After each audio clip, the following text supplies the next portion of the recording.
চামগুৰি সমষ্টি বৰভেটিত কংগ্ৰেছৰ বিশেষ কাৰ্যসূচী গ্ৰহণ নতুন বৰ অসম গড়ফু শীৰ্ষক দেৱাল অংকন উপস্থিত চামগুৰি সমষ্টিৰ কংগ্ৰেছৰ যুৱ নেতা তানজিল হুছেইন অসম প্ৰদেশ কমিটিৰ নিৰ্দেশত তথা চামগুৰি সমষ্টিৰ অন্তৰ্গত গৰাজান ব্লক কংগ্ৰেছ কমিটিৰ উদ্যোগত আৰু বৰভেটি মণ্ডল কংগ্ৰেছৰ সহযোগত আজি বৰভেটি তিনিআলিত নতুন বৰ অসম গড়ফু শীৰ্ষক দেৱাল কাৰ্যসূচীৰ শুভাৰম্ভ কৰে চামগুৰি সমষ্টিৰ যুৱ নেতা তথা NSUIৰ ৰাষ্ট্ৰীয় কোষাধ্যক্ষ তানজিল হুছেইনে লগতে আজি বৰভেটিত ৰাইজৰ লগত মত বিনিময়ৰ এক কাৰ্যসূচী গ্ৰহণ কৰে লগতে ৰাইজৰ বিভিন্ন সমস্যাসমূহৰ বুজ লয় যুৱ নেতাগৰাকীয়ে আজি অনুষ্ঠানত উপস্থিত থাকে গৰাজান ব্লকৰ কংগ্ৰেছ কমিটিৰ সভাপতি তাৰিক আহমেদ সাধাৰণ সম্পাদক ক্ৰমে মাইনুল হক আৰু আব্দুল ৰফিক ভকতগাঁও জিলা পৰিষদৰ সদস্য মুস্তান কিদৱাই নগাঁও জিলা যুৱ কংগ্ৰেছৰ সভাপতি আজাহাৰ উদ্দিন গৰাজান ব্লকৰ যুৱ কংগ্ৰেছৰ সভাপতি ৰাজু আহমেদ বৰভেটি মণ্ডল কংগ্ৰেছ কমিটিৰ সভাপতি SD হাজৰিকা মহিলা কংগ্ৰেছ কমিটিৰ সভানেত্ৰী ৱাহিদা ৰহমানৰ লগতে কংগ্ৰেছ কমিটিৰ বিভিন্ন বিষয়ববীয়াসকলো উপস্থিত থাকে আমাৰ যোনটো অসম প্ৰদেশ কংগ্ৰেছ কমিটিৰ নিৰ্দেশক্ৰমে আৰু আমাৰ অসম প্ৰদেশ কংগ্ৰেছ কমিটিৰ পাব্লিচিটি ডিপাৰ্টমেণ্টৰ আমাৰ অধ্যক্ষ আমাৰ চামগুৰি বিধানসভা সমষ্টিৰ প্ৰাক্তন মন্ত্ৰী প্ৰাক্তন বিধায়ক বৰ্তমান ধুবুৰী সমষ্টিৰ সাংসদ ৰকিবুল হুছেইন ডাঙৰীয়াৰ নিৰ্দেশক্ৰমে আমাৰ অসমৰ প্ৰত্যেকটো সমষ্টিত এই নতুন বৰ অসমৰ যোনটো ৱাল পেইণ্টিঙৰ কাৰ্যসূচী আৰম্ভ হৈছে আৰু আজিৰ পৰা আমি চামগুৰি বিধানসভা সমষ্টিটোৰ বিভিন্ন মণ্ডলত বিভিন্ন জেগাত আমি আৰম্ভ কৰিছোঁ আৰু তাৰ ভিতৰত মই নিজে এই বৰভেটি মণ্ডল কংগ্ৰেছৰ উদ্যোগত যোনটো এতিয়া ৱাল পেইণ্টিং হৈ আছে ইয়াত মই নিজে পাৰ্চনেলি ইয়াত মই আছোঁ আমাৰ বৰভেটি তিনিআলিত ইয়াত এটা আমি বাৰ্তা দিব বিচাৰিছোঁ যে নতুন বৰ অসম যোনটো এটা কাৰ্যসূচী লৈছে নতুন বৰ অসমত এনেকুৱা কথাটো হৈছে যিটো অকল আমি ৱাল পেইণ্টিঙৰ মাজত আমি নাৰাখোঁ ৱাল পেইণ্টিঙৰ পৰা এইটো বাৰ্তা এনেকুৱা যে আমাৰ প্ৰত্যেকজন আমি অসমীয়া ব্যক্তি জাতি ধৰ্ম বৰ্ণ নিৰ্বিশেষে আমি একেলগে আমি এখন অসমত জীয়াই আমি আছোঁ অসমত থাকিছোঁ আমি অসমখনৰ আমি সন্তান ইয়াত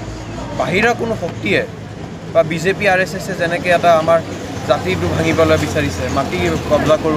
দখল কৰিব বিচাৰিছে আদানী আম্বানীক মাটি দিব বিচাৰিছে আমাৰ কাৰ্বি আংলঙৰ 6 শিডিউল মাটি য'ত আমাৰ যেতিয়া কাৰ্বি আংলং আমাৰ নগাঁও জিলাৰ একদম লাগি থকা এখন জিলা কিন্তু আমাৰ নগাঁৱৰ মানুহে আমি তাত গৈ পেলাই আমি মাটি কিনিব নোৱাৰোঁ জেনেৰেল মানুহে এইটো এটা অধিকাৰ আমাৰ যোনখিনি আমাৰ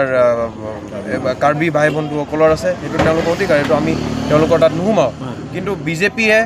আৰু RSSে আৰু এতিয়া মুখ্যমন্ত্ৰী ডাঙৰীয়াই ৰাতিৰ ভিতৰতে পলিচি বদলাই দিয়ে আৰু সেইখিনি এটা দুখ লগা কথা যে এতিয়া আমাৰ 2025-26 চনত আমি 1 টকাত আগতে যেনেকৈ আমি 1 টকাত আমি কিবা চকলেট পাইছিলোঁ বা কিবা কিনিব পাইছিলোঁ আজিকালি 1 টকাত একো নোপোৱা হৈছে কিন্তু আমাৰ এই কাৰ্বি ভাই বন্ধুসকলৰ মাটি মাত্ৰ 1 টকা বিঘাত আদানী আম্বানীক দি দিছে তো কোকৰাঝাৰৰ 6 শিডিউল মাটি আদানী আম্বানীক দি দিছে বৰ অসমটো আৰু এনেকুৱা যে যেনেকৈ BJP MLA মন্ত্ৰী সাংসদ নেতা কৰ্মী মুখ্যমন্ত্ৰীয়ে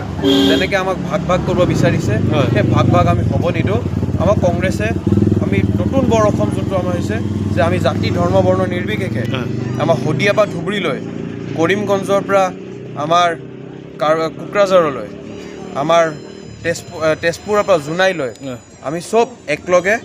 এই BJPৰ যোনটো এটা বেয়া ৰাজনীতি সেইখিনি আমি কৰিব গৈ আছোঁ আৰু গগৈ ডাঙৰীয়া আৰু আমাৰ কংগ্ৰেছৰ নেতৃত্বত আমাৰ অসমত আৰু 80টা দিনৰ ভিতৰত আমাৰ চৰকাৰ হ'ব গৈ আছে গাঁও পঞ্চায়তত আজি যি ৱাল অংকন হৈছে দেখিছোঁ যথেষ্ট ৰাইজ আজি ওলাই আহিছে ওতঃপ্ৰোতভাৱে যিটো সমৰ্থন দিছে কি ভাল লাগিছে কি ক'ব একেটা আপোনাৰ আমাৰ বৰভেটি অঞ্চলটোত মই আগতো আহিছোঁ যেতিয়া ইয়াত নগাঁও সদৰ সমষ্টিৰ ভিতৰত আছিলে কিন্তু এতিয়া মই এজন চামগুৰিৰ সন্তান হিচাপে এই মোৰ নতুন পৰিয়াল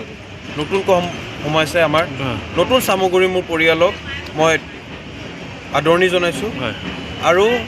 তেওঁলোকক কথা দিছোঁ যে আমাৰ প্ৰাৰ্থী যোনে হওক কংগ্ৰেছৰ আমি প্ৰথমতে আমি কংগ্ৰেছক জিকাব লাগিব জিকাই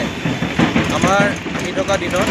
চামগুৰি বিধানসভা সমষ্টিত যেনে পুৰণা সমষ্টিত আমাৰ যেনেকৈ কথা আছিল যে আমাৰ ৰকিবুল হুছেইন ডাঙৰীয়াই কেনেকৈ কাম কৰিছিল